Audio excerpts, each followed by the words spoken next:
Welcome, welcome. Today I'm joined by two lovely ladies, maybe three lovely ladies. We'll see. We have Charu and I think I've been getting your name wrong. Is it Kunushika? Kanushika. No, you've been There getting we it. go. I've been doing it correct. Or Kanu for short, I believe you also go by. So we're going to be talking today about basically what to do with your children, even if you have no idea what to do with them, and that's when your kids are basically so different. They just do not fit this reality in any way, and more often than not that is the X-Men kids. We do have three lovely ladies. We also have Kushbu joining us. Hi. Hello. Yes, yes. Mhm. I'm just in the middle of a class. I'll just switch my mic off for now. Awesome. So, yeah, we're talking a little bit about parenting and X-Men, and I myself am a parent of an X-Men while also being an X-Men, and I've also actually done some work with kids who have been labeled with disabilities such as ADD, ADHD, OCD, and autism, and really as the parents of or the carers of these these kids who have either been labeled with a disability or who are just dynamically different, we're all really doing the best we can with the tools that we have available. And what I've noticed is things have gotten a lot easier for a lot of people once they actually found the X-Men tools. And a lot of parents have come to my class thinking that they were doing it for their kid, or a lot of carers thinking they were doing it, for the people they're caring for. And then they find out that they're an X-Men. And I think that's actually one of the greatest parts of people actually having more ease with their kids, is acknowledging the X-Men that they are and the different way that they can be with their kids that actually allows something different to occur and a greater possibility to be available. So, I believe you guys had some questions you wanted to ask. None of you have kids, but you all have kids in your life. So, yeah, what would you like to know? Okay, I'm going to begin and ask questions because I have a niece who is 6 years and I work with a lot of kids around me.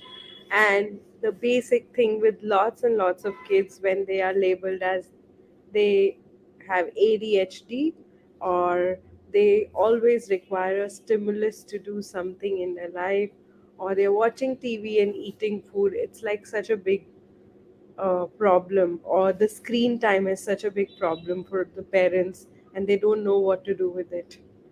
So can you talk something about it? Yeah. So, I mean, there's a few different things there, but screen time seems to be one of the biggest like topics with parenting at the moment. Basically has come up in every single class I've ever done on parenting, and I think it's because it's partly like our modern world is largely based around screens. Like we're all on screens right now, and often we'll be on our screens going, you shouldn't be on your screen all the time. And your kid's looking at you like, hang on a second, you're on your screen too.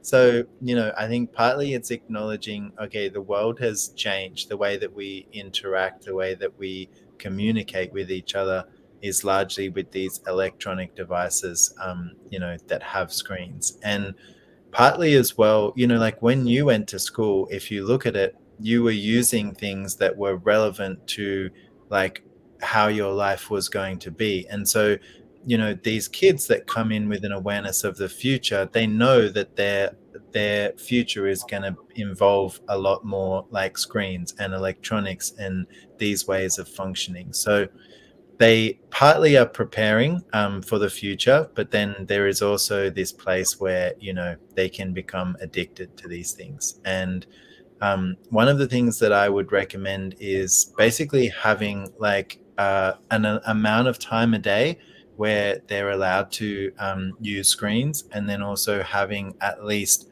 one day in between those days where they have to come up with a completely different way of entertaining themselves. So they still have that ability to, and that creative capacity to really, like, explore different ways of creating.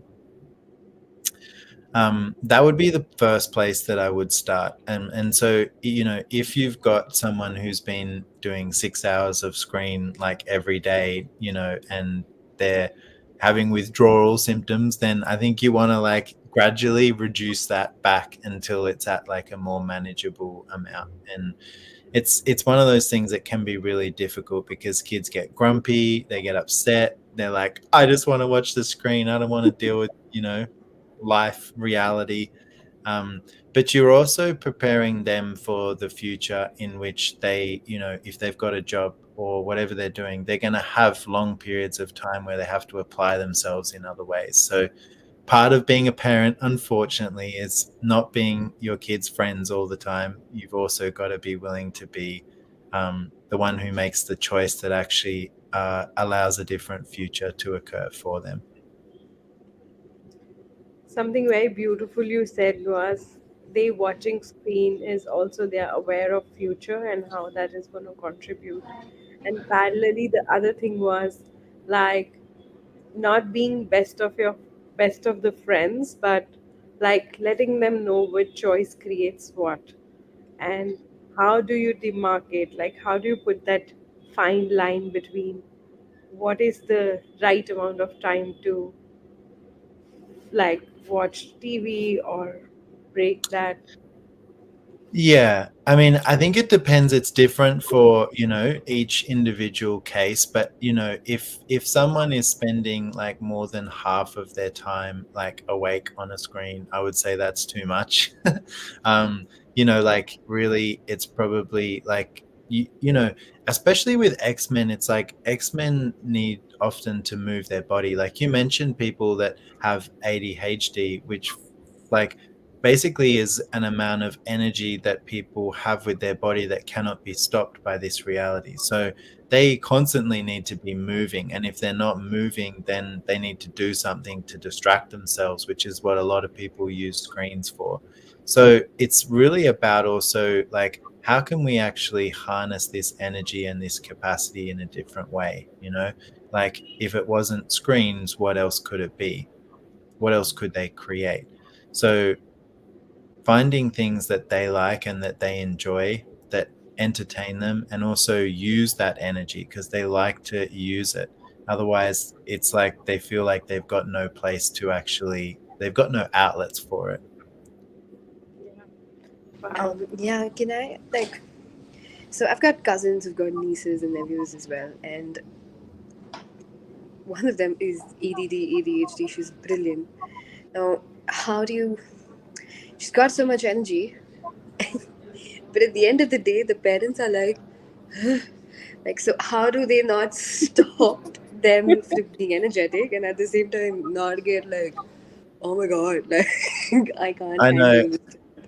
I know. Well, like I make a joke, about like ADHD kids, which is like, strap a Mars bar to the back of your car and, like drive around your city or your, wherever you live, drive around the block like 15 times and make them chase you. But like seriously, they don't have the point of view that there is a limit to the energy that they have available. So they will keep going until they've had enough. So like as a kid myself, when I was in school, I would sign up for every single sport I could because I love to move my body.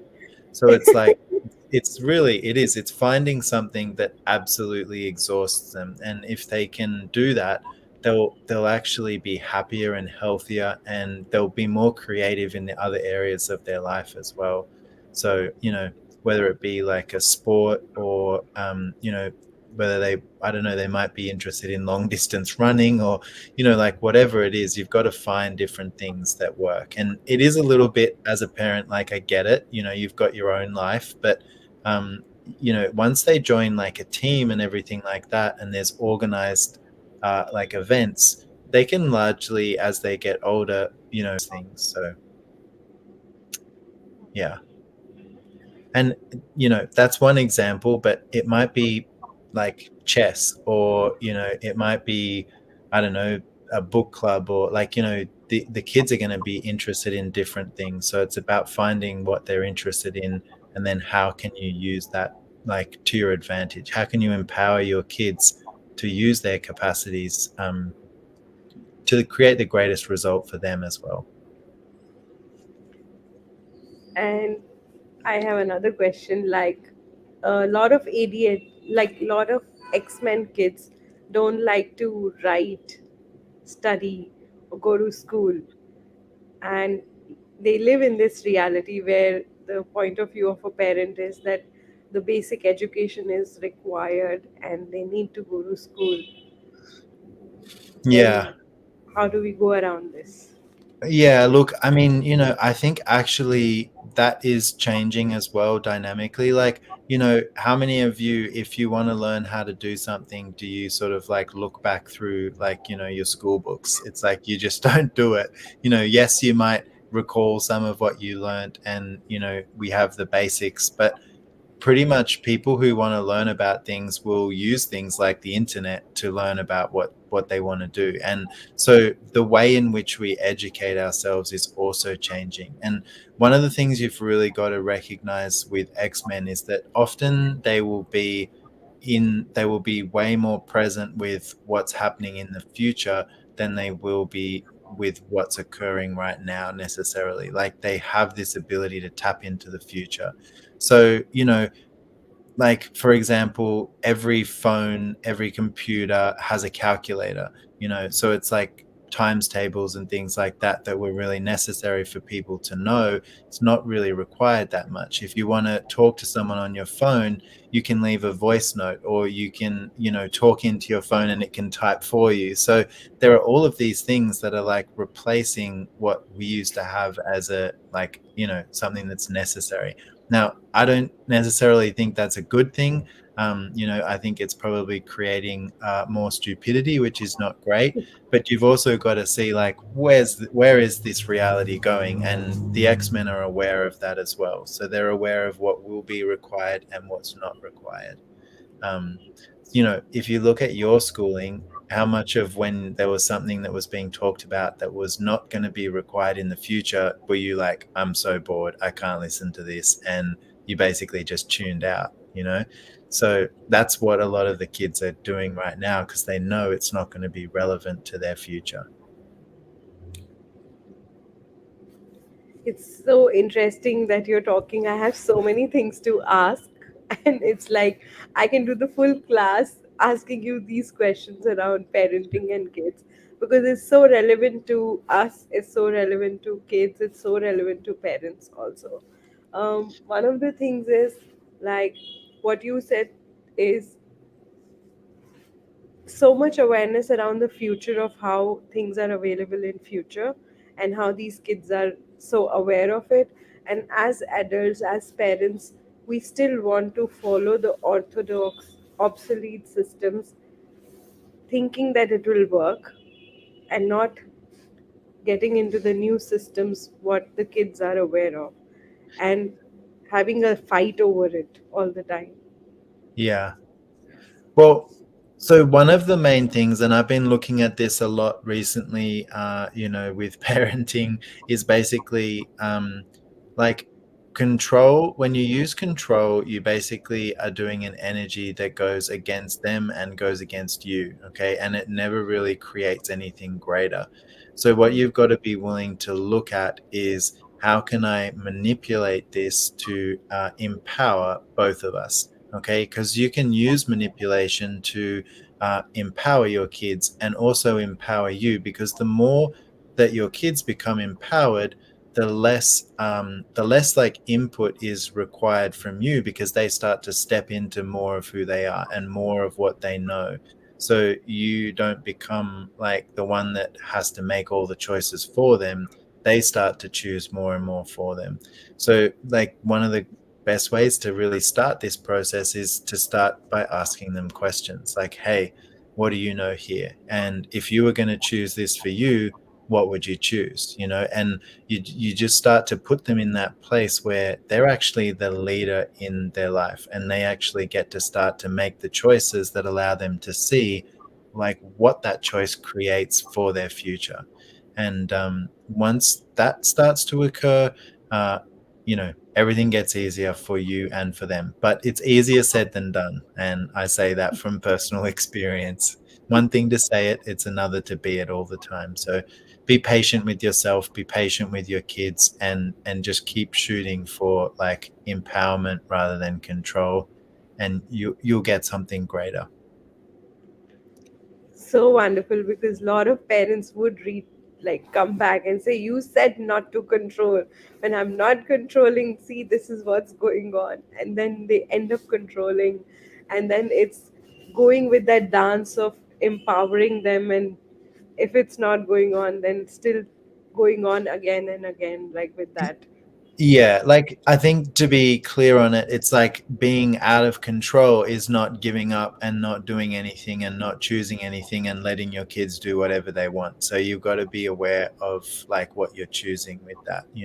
Empowering your kids is also putting your foot down and going, no, this is not okay. You can't do this. So Yeah. you've got to be willing to be whatever energy is required to create the result that you desire.